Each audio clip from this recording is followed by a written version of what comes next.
मैं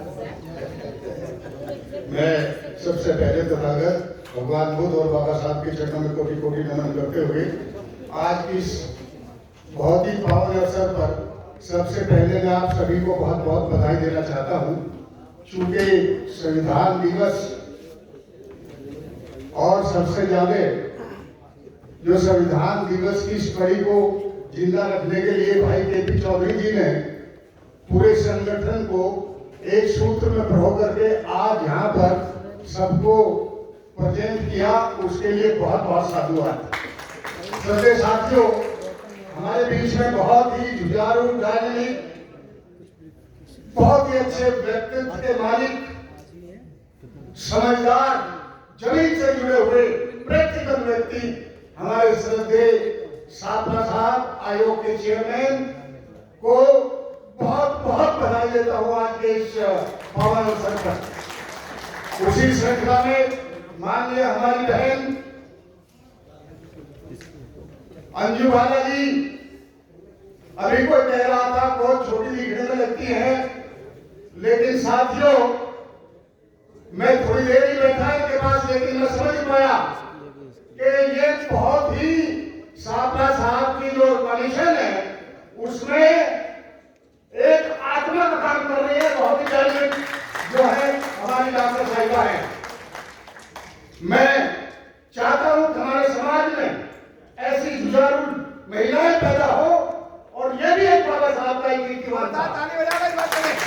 साथियों, इसी श्रृंखला में हमारे सुभाष पात्रा जी, माननीय सुभाष पात्रा जी, माननीय आयोग के मेंबर, हमारे बीच में भाई कटारिया साहब और महासंघ के chairman engineer Rajendra Prasad ji, KP. Chaudhary जी, अशोक कुमार जी और बहुत सारे साथी टाइम है, जितने भी संगठनों के हैं यहाँ पर है, उनको सभी को मेरा क्रांतिकारी जय भी।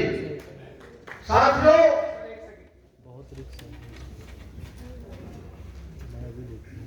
मैं अपना वक्तव्य 2 नारों से शुरू करूंगा।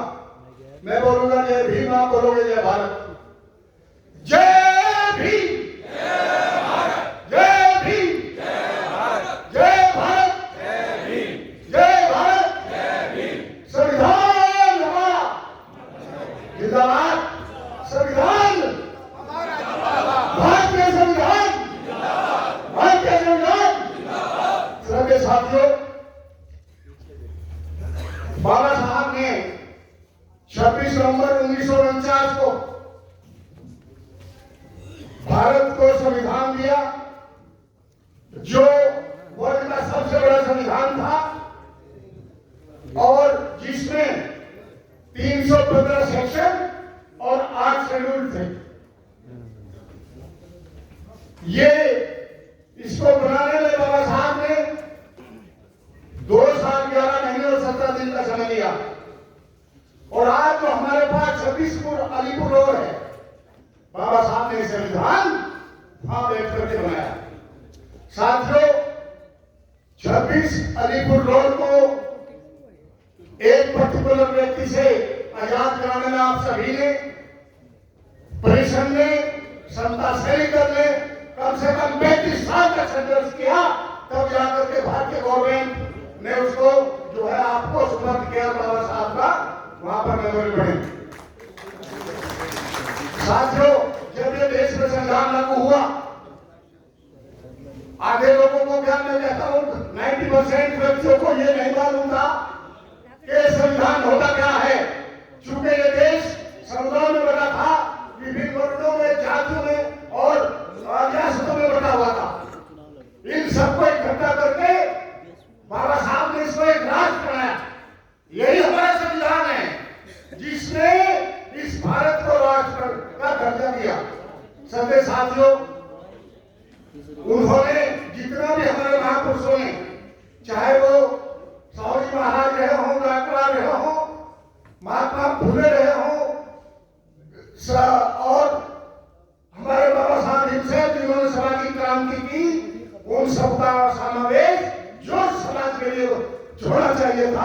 उन्होंने इस संविधान में निहित किया।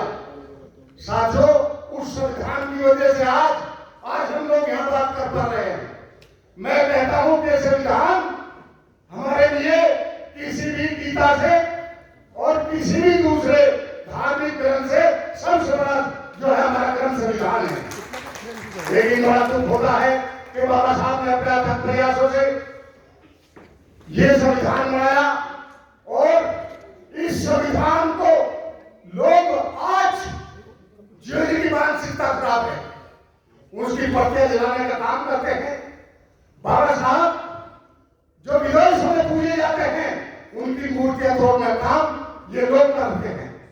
बड़े दुख के साथ कहना पड़ता है सबके साथियों, आज पूरे भारत में जगह जगह सुनने को मिलता है। शायद लोग ये समझते हैं कि बाबा साहब केवल अनुसूचित जाति और जनजातियों के थे। 1930, 1931, 1932 की गोल में एक प्रश्न है, सिर्फ एक मिनट लूंगा। जो उसका जिस था वो केवल ये था कि गांधी जी ये चाहते थे कि यह छूत केवल अछूत दलित वर्ग ऐसा ही अछूत बन के रहे। लेकिन बाबा साहब ने कहा हो ये अनुसूचित जाति जनजाति बाबा साहब ने दी और ये कहा संविधान में जैसे मानव को अधिकार दिए गए इन लोगों को भी अधिकार होने चाहिए। श्रद्धेय साथियों, बहुत सी बातें हुई, मैं केवल ये कहना चाहता हूँ, लंबी हो जाएगी, कि जैसे भाई के चौधरी जी ने वो एक ज्ञापन पढ़ा जिसमें प्राइवेटाइजेशन की बात है। चूंकि ये देश अब प्राइवेटाइजेशन होने जा रहा है और गवर्नमेंट की नौकरियां नहीं है, तो हमारे जो लड़के हैं या तो वो कॉन्ट्रैक्ट प्रथा का जो सिस्टम चला, मैं छात्रा साहब आपको ये भी गुजारिश करूंगा कि जो कॉन्ट्रैक्ट प्रथा है इसमें अपने लोग जो नीचे छोटी छोटी नौकरियों आते थे वो भी बंद हो गया। या तो कॉन्ट्रैक्ट प्रथा खत्म हो या प्राइवेटाइजेशन खत्म हो। अगर प्राइवेटाइजेशन खत्म नहीं हो सकता तो इसका रिजर्वेशन का प्रावधान हो। जुडिशरी में यूपीएससी की तरह से काम चल रहा है। रिजर्वेशन पर रोज आघात होता है। हम कहते हैं कि रिजर्वेशन रख दीजिए, आप रूल ऑफ डाइवर्सिटी लगा दीजिए जो रिजर्वेशन का विस्तृत रूप है। साथियों, बहुत समय लेकर के मैं आप सबको आज के इस दिवस पर बहुत बहुत बधाई देना चाहता हूं और कमीशन से गुजारिश करूंगा कि ये लोग पूरे भारत से लूटे पीटे आते हैं, एक्सरसाइज होकर आते हैं। आप इनकी जो भी हो इनकी सुनकर के और इनको राह दिलाने का काम करें। साथियों, वैसे तो साहब की टीम को कहने की जरूरत नहीं है, बहुत ही कॉम्पिटेंट टीम है, लेकिन फिर भी मैं चाहूंगा, मेरा फर्ज बनता है कि समाज का कोई भी व्यक्ति आपके पास आता है तो आप उसको हटाने का काम करें। और हम ये भी रखेंगे अपने आंदोलन में कि कमीशन को मैंडेटरी पावर दी जाए, कमीशन के पास मैंडेटरी पावर दी जाए। क्योंकि हाई कोर्ट ने पिछली बार एक ऑर्डर निकाला था, उसमें कहा commission is only advisory, when commission is only advisory then what for commission. कमीशन को जब तक दांत नहीं दोगे, पावर नहीं दोगे, तो ये भी ध्यान रखना एडवाइस से काम नहीं चलेगा। साथियों, लेकिन ये हमारा कमीशन प्रोजेक्ट कमीशन केवल एडवाइजरी के चलते भी मैंडेटरी काम कर रहा है। इसके लिए इनको बहुत बहुत जय भीम, जय भारत, जय भीम। Thank you. बहुत जल्दी बहुत अच्छा हो गया, फिर भी अच्छा हो गया।